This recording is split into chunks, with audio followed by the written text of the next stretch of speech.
Okay, Pat, the Timberwolves became the first team in NBA history last night to blow 2 double-digit fourth-quarter leads in the same series. Your thoughts? All right, Cat. Oh, boy. From All the right. cat hat to All right, that. Cat. That's my thought. You know what? When he did that, I said, "You've played great. You're stupid. You're stupid." And I right then thought they could kick this game away because this guy's stupid. What are you doing that for? You want to make them mad because they're hard nosed people and you can't rebound. You can't keep them off the offensive board. So that was stupid, Cat. But as far as stupid goes, you weren't even in the top 3 for that team. Pat Bev. Oh, let's see. I'm 27 feet away. I can't make a free throw. Let me cast one from out here. That guy is the most overrated phony we've ever had. He's No. a good defensive player. The rest of it sucks. He threw away the ball 5 times in the fourth quarter. He's a clown on the offensive end. Plus, when you throw him the ball, it just sticks. He goes like this for like 12 seconds. What do they think? What do you think they're going to do? These wonderful fakes of yours, they're just going to fall down and let you drive by you. And by the way, when he drives to the basket, he never scores. He never scores. He does not shoot at the basket when he drives in traffic. He throws it in the general direction.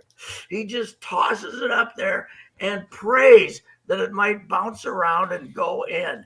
He does well defensively. I'll say that. He's made life difficult for Morant. But on the offensive end, he's terrible. He's terrible.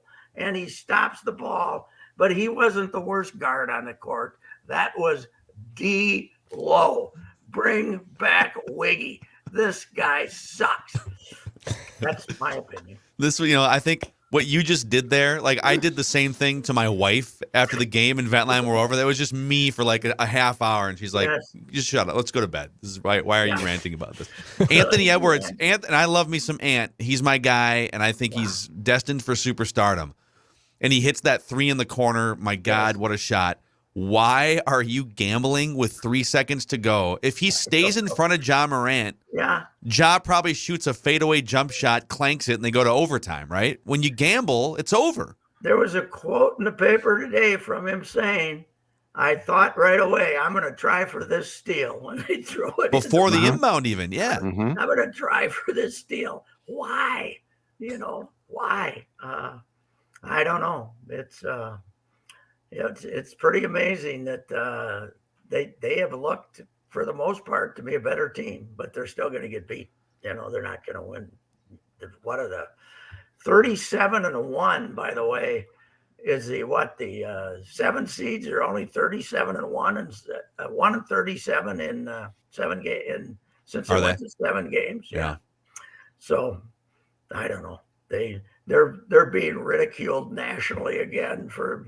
I saw who made the comparison to the Jailblazers, who always. I didn't see that one. That they kicked away. They had all that great talent and they urinated on themselves in all those playoff series, and that these guys could be starting that kind of a dynasty of defeat. I don't think so, because I think what we're seeing now and what the team will look like in a year or two aren't going to be the same. So not like that Portland team stayed together and kept losing all the time. The good news is we can't blame Cat today. No, that's the only good news. Yeah, he was their best player. And people are saying, well, why wasn't he on the board? They had him running around trying to guard people. They had him guarding on the perimeter and running all over the place. But that Clark by himself had 7 offensive rebounds in the fourth quarter. Yes. 7. Yeah. Well, the tap out, he had the controlled tap out to Ja Morant. And listen, like, I'll live and die with Ja Morant shooting 3-pointers, but he tapped it out to Ja wide open, bang, to cut it to 1. Or no, that was for the lead. I think that was for the lead for the For first 1 time. point Well, lead. Ja's dunk at the end of the third quarter, and then his winning points are going to take him off the hook for being pretty mediocre once again, not making any three. He has not played well this series, and you're still going to lose to him in 6 games. It's amazing. Even though we all knew they were going to no-show in Game 4, and they didn't, I don't see him winning another game. And I got an idea. When you give special defensive attention to Ja, remember that Bane's out there too. Have someone perhaps go stand near him so he can't shoot threes. Yeah. And then let somebody else who can't shoot float around. But let Brooks run around because he's certainly not shooting like this Bane kid is. But they're doing a great job on Morant, which means he throws the ball to Bane and Bane makes open threes. So just to recap this series so far, we're five games into the series. The Timberwolves have won 2 games, and then in 2 other games they've had a 26-point lead and an 11-point lead going into the fourth quarter, and they're down going into Game 6. That's the summary of the series. And of course, all of us who were waiting. We got robbed because TNT didn't have an immediate post-game show because they had to go to New Orleans. So we didn't get to hear the ridicule. You had to stay up till halftime of the second game if you wanted to hear the ridicule. But Cat couldn't have been their number 1 target last night. It had to be somebody else. Yeah, they were. So I caught like the post. I didn't catch because we were doing Vent Line, but they ran the highlights again after everything. The second game was over. And it was mostly just general criticism for how dumb the Timberwolves are, and how Barkley went back, and he's right. Barkley said when you have big leads like that, when you have a 26-point lead or a 15-point lead, 11-point lead late in the game, you have to do dumb things to lose the lead. Yes. And then you watch the Wolves offense, which they're the highest scoring team in the NBA, and it's predicated on ball movement and open 3-pointers, right? And then they get into these fourth quarter grinds, and they just give it to Pat Bev, and Pat's going, yeah. Well, D'Lo does it too. I'm going to fake you out. They're all He going, gesticulates a lot. There's a lot of action. Yeah, a lot of nothing, no movements that go anywhere. Talk about, isn't that the hot term? Sticky? That sticks. Vince like loves the word. Sticky when it gets to him. Yes. I don't like him. We're way ahead here, obviously, because there's still 2 games left in the series, maybe. But what is if they said, all right, Patrick, not Beverley, Patrick Reusse, all right, you're the new, you get a month to be the GM when the season's over, and you can make realistic moves, right? We're not talking about like trade for Kevin Durant, but D'Lo has 1 year left in his deal. Is he gone? Pat Bev, you just signed for another year, but what? Let's face it this way: you have no chance to trade D'Lo. No chance. Somebody's going to pay him $30 million. Unless in the NBA, the rebuilding teams will take on expiring contracts, so that's your only. You have to give him a number 1, or you got to do something. They already gave up a number 1 to get him. I would keep Pat Bev to play defense and tell him, way back in the old days, when Bill Musselman was here and he lost all his talent, his 3rd year, he had a guy named Sweet Pete Gilcutt. And he basically came down and played 4-on-5 offense and had Sweet Pete stand over in a corner someplace and never get the ball. Pat Bev should be our Sweet Pete because he is terrible. He stops the offense. He can't score. He can't shoot. And then when he shot that 27-footer, I said, this guy's an idiot. He's an idiot. What are you doing? Yeah.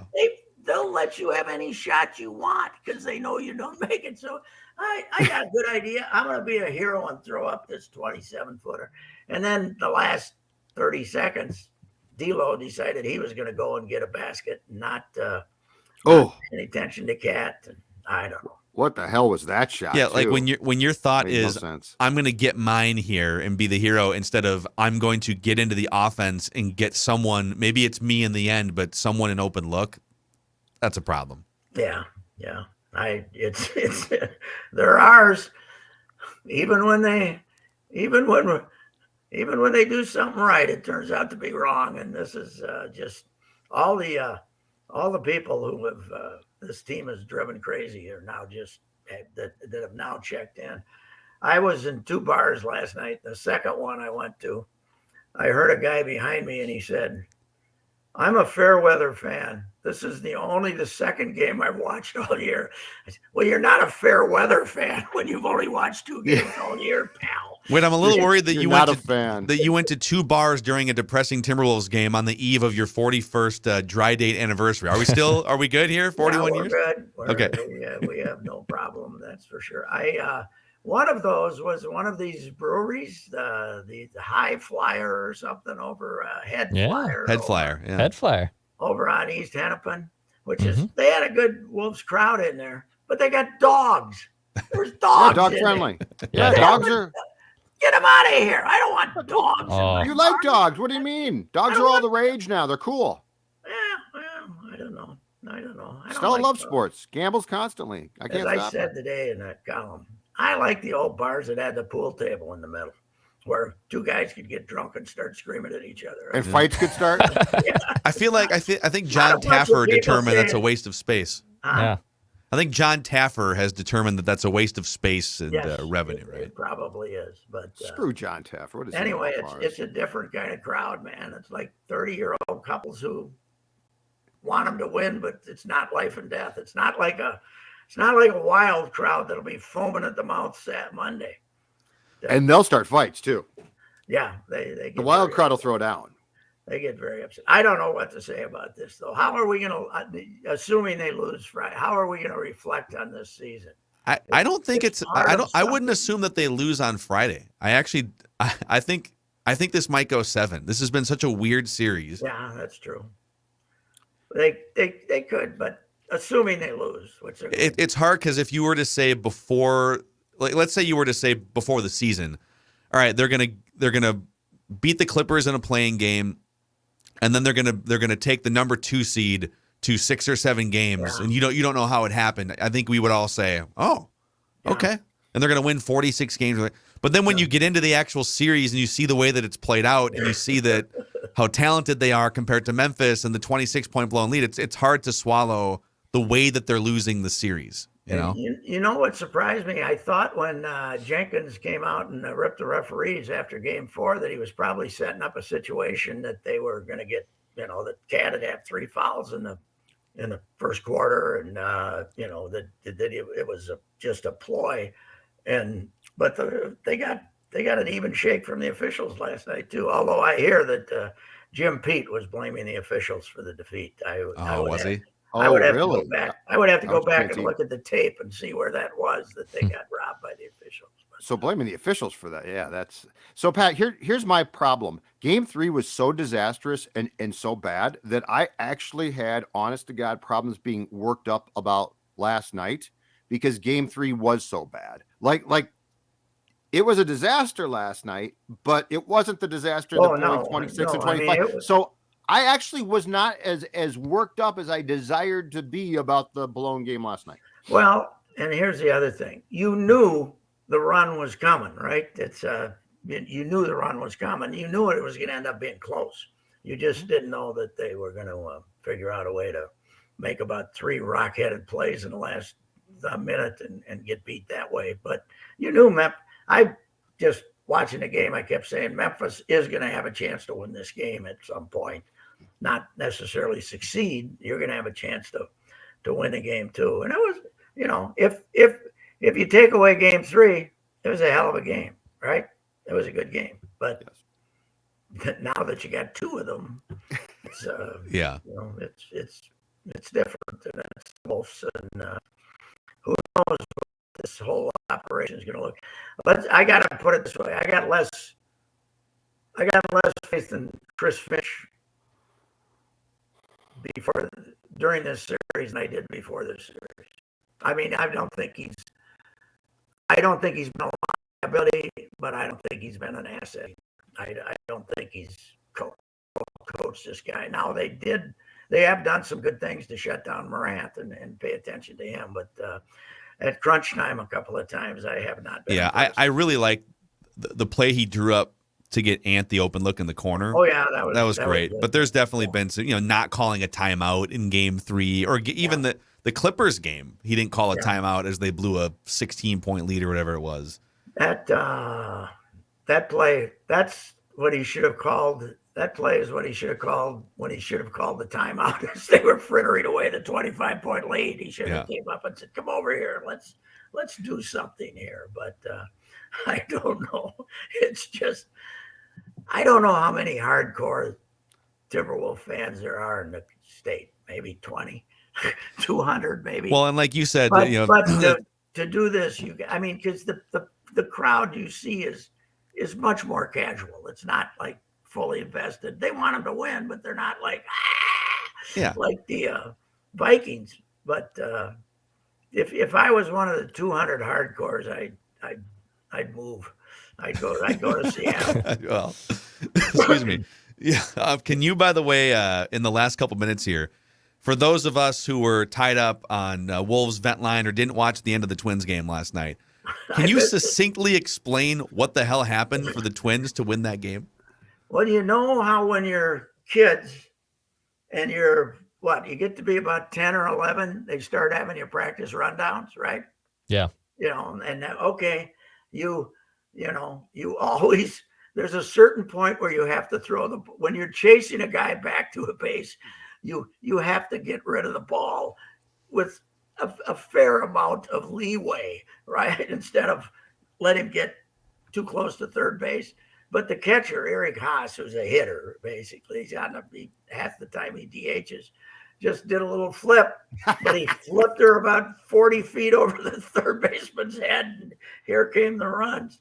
As Miguel finally gets a hit, and he hadn't been on the bases so long, he just keeps running. It was an Eddie Rosario, just keep running until somebody tags. So they're down by 1. So Larnach, their runners on first and second. Sano hits the line drive to right field if you didn't see it.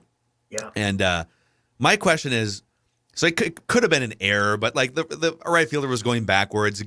He should have caught it. It bounced off. It was his glove. Grossman. He can't. It was jump. Robbie Grossman. Yep. He can't get off the ball. ground. And so my question is, I get that Larnach in that situation, he's thinking that ball's going to get caught. I need to get to third base. And so I get that he goes back. But the ball goes over the right fielder's head. And then by the time the camera pans back, Larnach's only like halfway to third. Like,